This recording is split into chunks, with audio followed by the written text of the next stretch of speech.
બાળ મિત્રો, આજે આપણે બકરી અને તેના બે બચ્ચાઓની એક સરસ મજાની વાર્તા જોઈશું.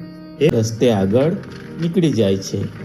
ત્યાર પછી બકરી બેન તો ફરી રસ્તા વચ્ચે જઈને બેસી જાય છે.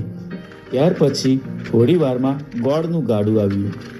ગોળના ગાડાવાળાએ બકરીને રસ્તામાં બેઠેલી જોઈને ગાડું ઊભી રાખ્યું અને કહ્યું, "અરે બકરી, રસ્તા વચ્ચે કેમ બેઠી છે? ખસી જા બાજુએ." બકરી બેન કહે, બકરી તારી માં ને બકરી તારી બેન. બકરી બકરી કોને કહે છે? બકરી બેન નથી કહેવાતું. ગોળના ગાડાવાળો કહે, "અરે અરે, ભૂલ થઈ ગઈ બકરી બેન, ભૂલ થઈ ગઈ. બકરી બેન, જરા બાજુએ ખસશો? જો તમે બાજુએ ખસશો તો 2-4 ઘડા ગોળના આપીશ." બકરી બેન કહે, હા, એમ કરો તો હું ઉઠીશ. ગોળના ઘડા પેલા ઝાડ નીચે મૂકો. ગોળના ગાડાવાળો તો ગોળના ઘડા ઝાડ નીચે મૂકે છે. ત્યાર